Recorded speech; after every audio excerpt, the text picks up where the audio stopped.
Do you know why I wanted to be a narrator?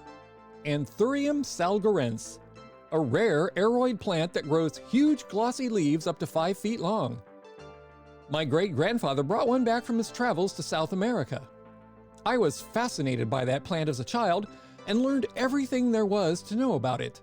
I won first prize for my presentation on the salgarense at the 9th grade education fair. The original plant is still alive and thriving in my mother's greenhouse. I'm scared to death of it now.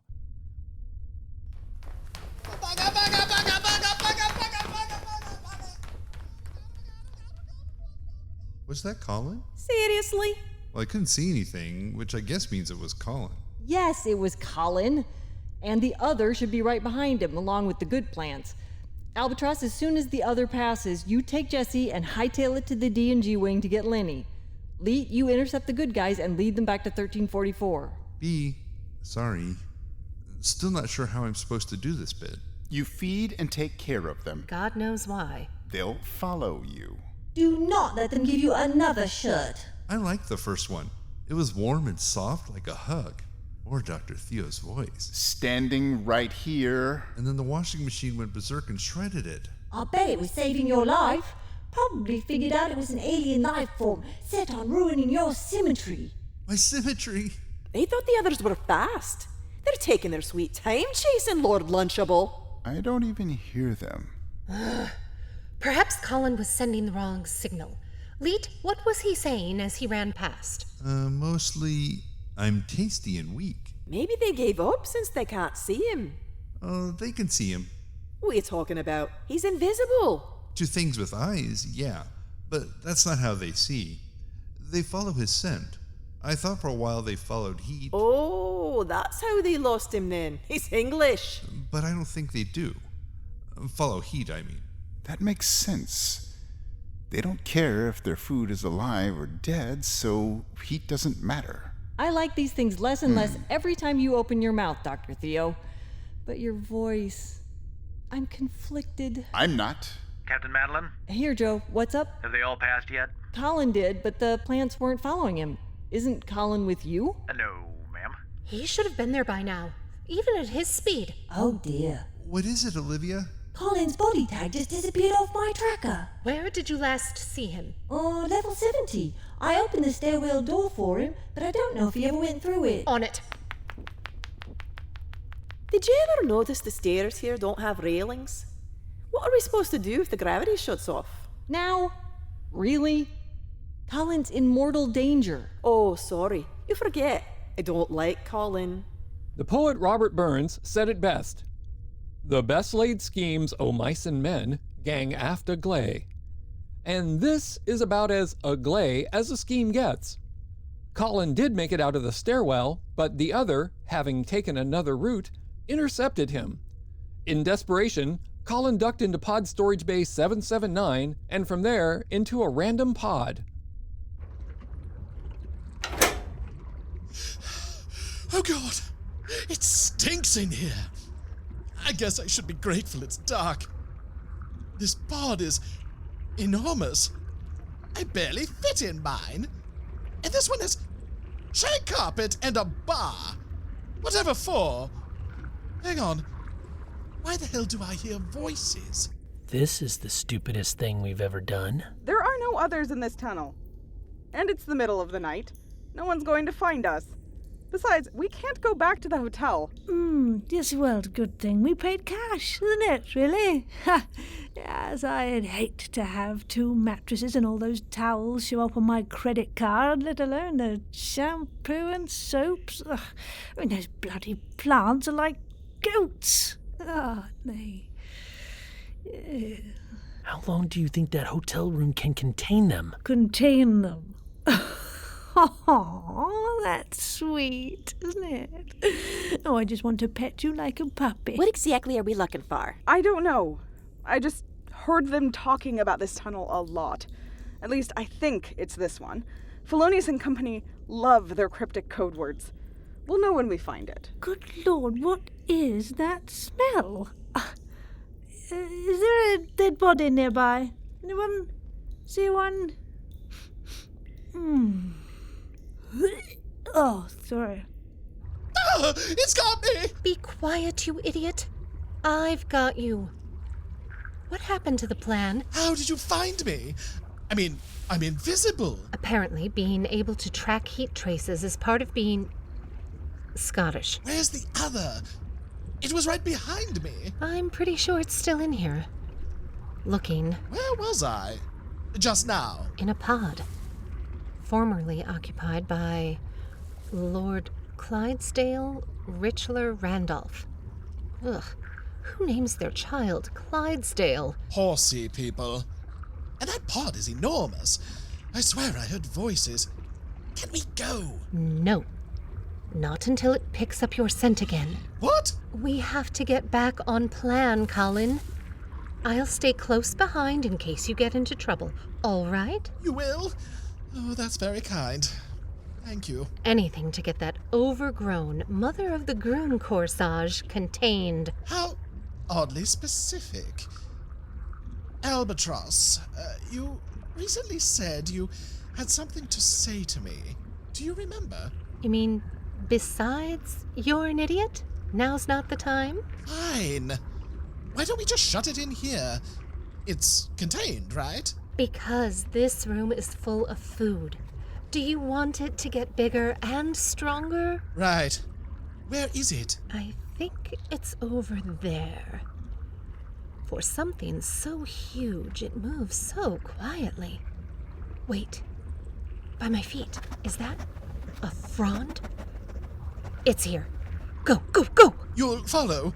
You promised? I'm right behind you. Go, go, go! Computer! Door! Got it! Seriously, you didn't hear anything? No upper-class English shouting? How oddly specific. Now, I didn't hear anything at all. Ben, did you? Over the pounding of my heart? No! I was sure there was something here. Damn it.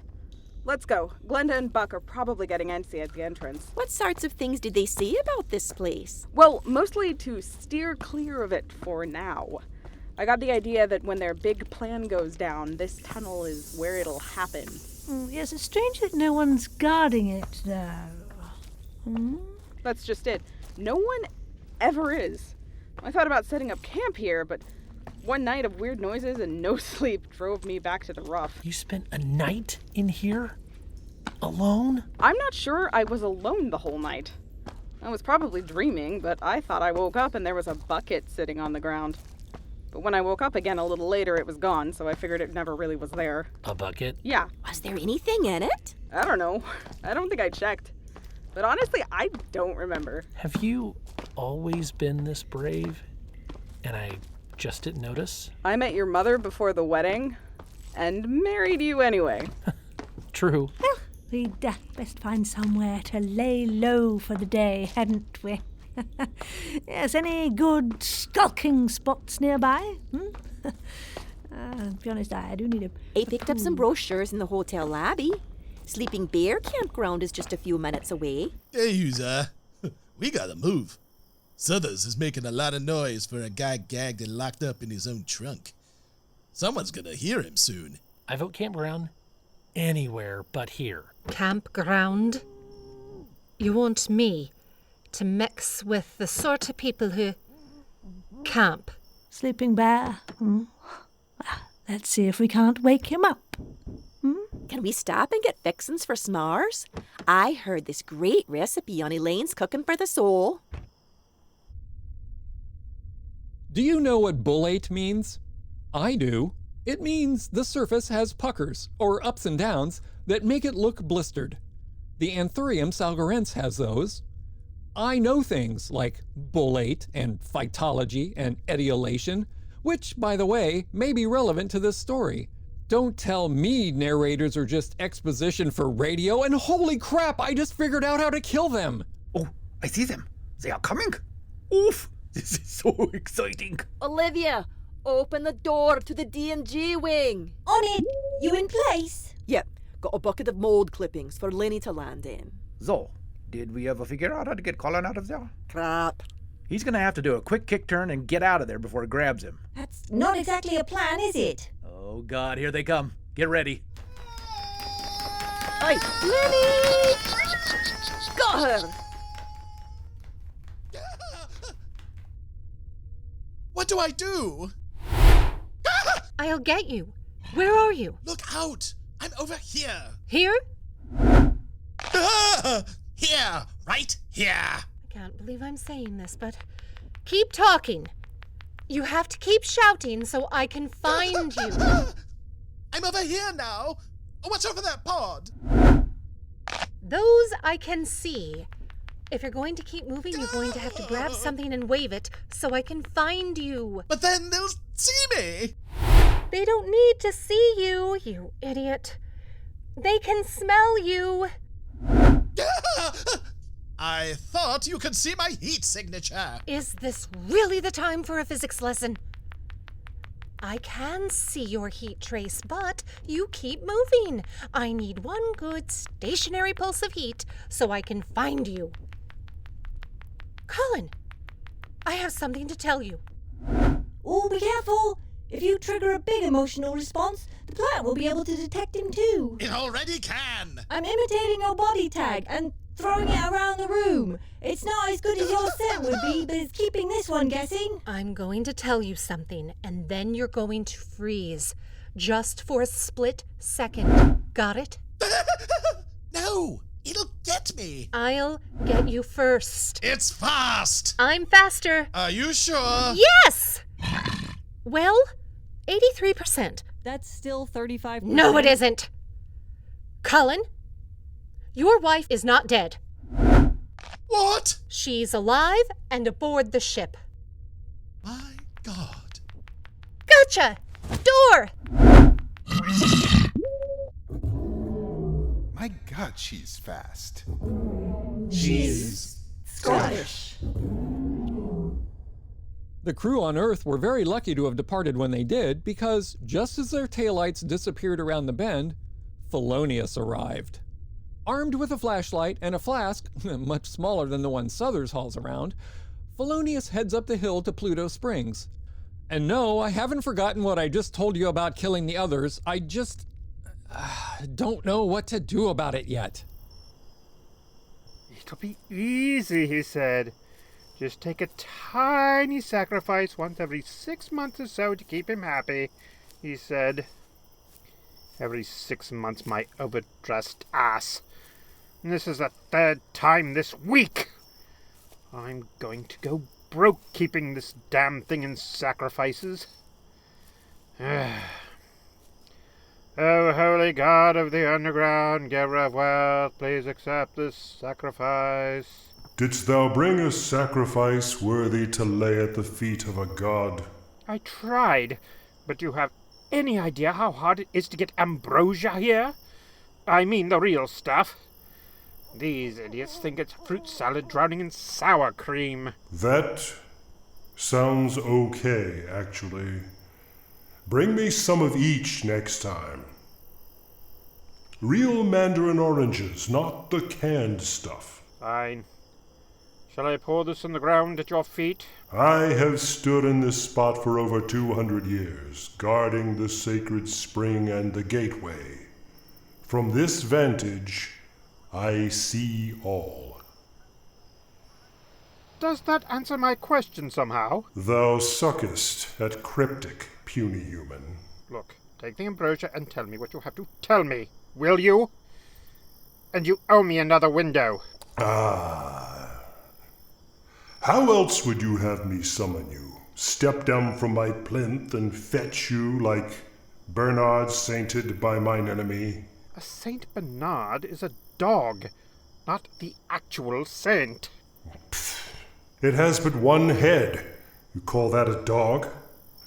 I shall continue to hurl stones at your window until you see fit to equip me with the technology of this modern age. I am not giving you a radio. I talkie, you walkie. Or the stones it e'er shall be. It's the middle of the night, Pluto. Why am I here? Others have found the tunnel of the gateway. What? Who?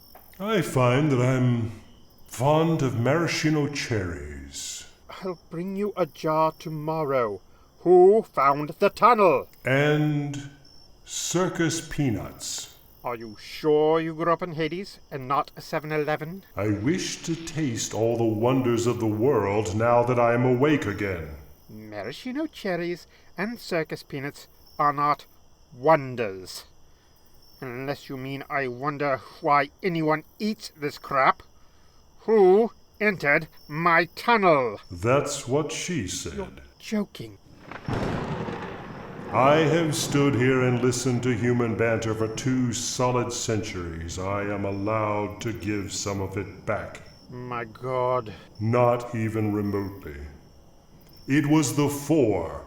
The one with the cane, the one who smells of plants along with her monkey, and the one who I am convinced is the reincarnation of my Persephone. Persephone? Are you talking about the idiot from Minnesota?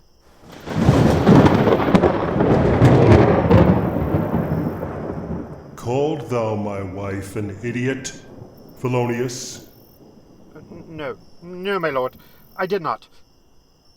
You really think that's your wife? She might as well leave a trail of pomegranate seeds instead of starlight and jasmine and the faintest touch of maple syrup. My lord, they can't be allowed in that tunnel. You would set limits on my wife, human? She is a goddess. She's from Minnesota. I mean, in this reincarnation, she's in the body of a human, my lord. It could be dangerous for her. You should keep her and her little band clear of the tunnels. If the others get a hold of them, you'll have to destroy them. Destroy the plants I'm sworn to protect. Never! Do you have any idea what my mother-in-law would do to me if I killed a bunch of plants? If the 4 return, I will steer them away. You won't let them see you, will you? I mean moving. No shrill little bug in a human suit. I shall not let them know I am awake. Go find me some mead. Also, some frankincense. I want to know what all the shouting is about. Don't look at me. I got nothing. Just, the answer and no way to tell anyone. Damn 4th wall. You saved me. You're a passenger aboard the Oz-9. I'm the Oz-9's protector assassin. It wasn't exactly a huge moral dilemma. Is anything broken, burnt, bitten, or otherwise compromised? Not at all. I'm fine. I'm completely unharmed. Then perhaps you'll get off me so I can stand up? Oh, of course. I think I might just go lie down. Greg, could I trouble you for a lift to my bunk? You betcha. You're a little fella. Let me help you. Thank you, Leet. I'm a bit unsteady at the moment. You're a hero, Colin. Much as I hate to agree, that thing's locked up tight thanks to you. That was one of the most amazing displays of bravery I've ever seen. You have done well, my boy. I believe you have saved us all. Really? Well, for now anyway. You couldn't let me have just 1 minute, could you? Life aboard the Oz-9, I guess. You got a good hold, Colin? I do. Thank you. That was some quick thinking, Albatros. Telling him his wife was alive and on board. What made you think of that? Finding her in Pod Bay 3 when I thought I was looking for Colin. She's here, alive. Or was a day or 2 ago when I last checked on her. Pod Bay 3, did you say? How did you find that? Between pod base 2 and 4, I reckon. It's not between 2 and 4. You have to wriggle through one of the smuggling holes to find 3. And get past the whirling blades and the big bolts that shoot out from the walls. You were committed. The whirling blades are at a constant rate. That's easy enough to bypass. And each of the bolts follows its own Fibonacci sequence, starting with the numbers 1, 2, and 3 respectively. It's just a lot of counting. Are we talking about lunch or something? Explain it to her later. Bollocks to that. I may be eternal, but even I won't live long enough for that. But it is true. She is alive. Yes. But why would she be on this ship? And Colin doesn't know about it. Wait.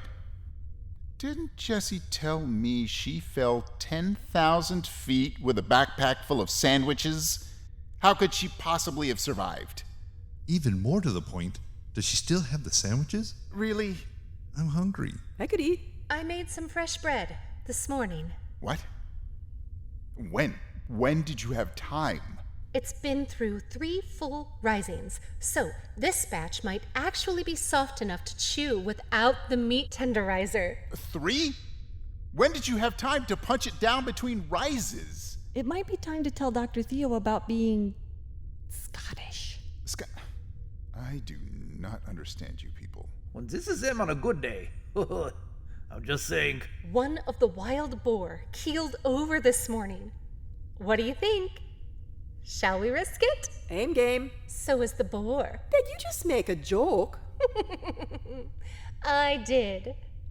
Shall I explain to you how it's done? Oh, now she's a comedian. In Pod Bay 3... Thank you, Olivia. You're welcome. She's beautiful, isn't she? She is. Do you want me to wake her up? I don't know. Can I just sit here a while? Of course. See that switch over there on the wall? I do. Push it and you've got 3 minutes to get back to the smuggling hold. Be quick, because the blades and bolts start again in 180 seconds. All right. 3 minutes. I'll just lock your bunk, in case anyone goes looking. Thank you. My God, Glenda, I never thought I'd see you again. I was finally able to let you go. A little, at last, and now, here you are. What are you doing here? What are you doing alive? I can't wrap my head around seeing you just there. I could touch you. All I have to do is ask Olivia to wake you, and we could be together, happy. Remember when we were happy? Well, I was anyway. But you wanted a new life without me, I guess. As perhaps I should let you have it.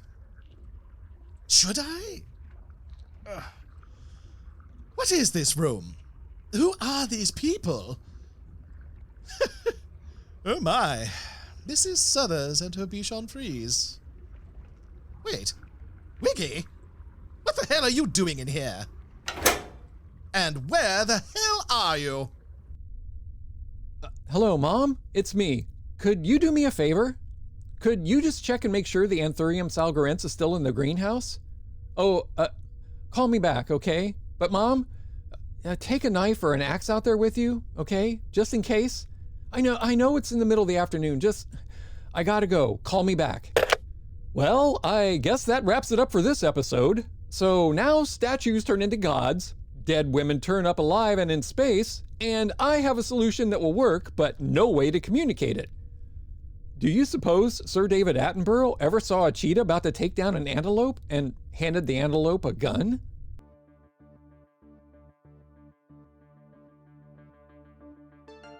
You've been listening to June Clark Eubanks as the Albatros and Glenda, Sarah Golding as Mrs. Sheffield, David S. Deere as Dr. Theo Bromae, Bonnie Brantley as Jessie and Donna, Eric Perry as Joe and Dr. von Habesetzer, Richard Cowen as Leet, Kevin Hall as Greg and Felonius, Tim Sherburn as Colin and Buck, Aaron Clark as Ben, Erie Alexander as Julie, Shannon Perry as Olivia and Madeline, introducing Lee Shackelford as Pluto, and I'm Richard Nadolny, your narrator. Our music is composed and performed by John Faley. Our artwork is by Lucas Elliott. This episode was directed by June Clark Eubanks. Oz 9 is written and produced by Shannon Perry. Remember, if you enjoy the show, you can support us on Patreon. Until next time, Space Monkeys, narrator out.